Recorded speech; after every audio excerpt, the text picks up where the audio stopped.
Ishte një mbrëmje që dukej si gjithë të tjerat, por që do të ndryshonte shumë gjëra. Rruga ishte gjysmë e ndriçuar, zhurma e qytetit vinte e shpërndar, dhe Limi hoti po ecte me hapa të qetë, me mendjen ende te loja, te fjalët e pathëna dhe te presioni i vazhdueshëm që e kishte shoqëruar brenda shtëpisë së Big Brotherit. Askush nuk e paralajmëroi çfarë po vinte, nga errësira, 4 silueta u afruan shpejt. Fillimisht gjithçka ndodhi në heshtje, si në një film ku tingulli humbet për një çast. Limi mezi arriti të kuptonte se çfarë po ndodhte kur u rrethua. Fjalët ishin të shkurtra, të ashpra, të ngarkuara me zemërim. Nuk ishte debat, ishte shpërthim. Goditjet erdhen njëra pas tjetrës. Jo të përshkruara në detaj, por mjaftueshëm për të treguar kaosin. Limi u rrëzua, u përpoq të mbrojej, të ngrihej, por forcat ishin të pabarabarta. Rruga, që pak më parë ishte thjesht një hapësirë kalimi, u kthye në një skenë të rëndë, ku koha dukej se ishte ndalur, gjithçka ndodhi shpejt, por pasojat u ndjen gjatë. Kur ata u larguan, rruga mbeti e heshtur sërish. Limi qëndronte i shtrirë, duke u përpjekur të merrte frym thellë, me trupin që i dhemte dhe mendjen që i rrotulloi.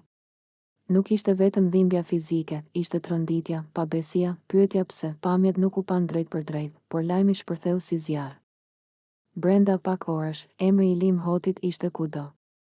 Në rrjetet sociale, në biseda, në portale. Tifozët e Big Brother Kosovës reaguan me zemërim, frikë dhe solidaritet.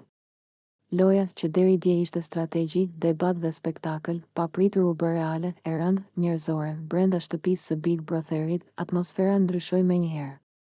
Banorët e ndjen tensionin edhe pa i ditur të gjitha detajet. Heshtja u bë më e thellë. Emri i Limit përmendej me zë të ulët. Disa ndiheshin fajtor, disa të frikësuar, disa të zemëruar. Produksioni reagoi. Deklarata, masa sigurie, diskutime të gjata prapa kamerave. Publiku kërkonte përgjigje. Si mund të ndodhte kjo? Ku mbaron loja dhe ku fillon realiteti?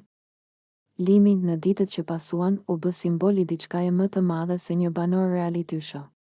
U bë simbol i presionit, i famës së papritur, i urrejtjes që shpesh fshihet pas ekranit. Ai nuk foli menjëherë. Heshtja e tij peshonte më shumë se çdo fjalë. Kur më në fund u shfaq, zëri i tij ishte i qetë, por i ngarkuar. Jam ende këtu, tha. Dhe kjo është ajo që ka rëndësi. Big Brother Kosova vazhdoi, por jo njësoj. Publiku nuk shite më vetëm lojë. Shite njerëz.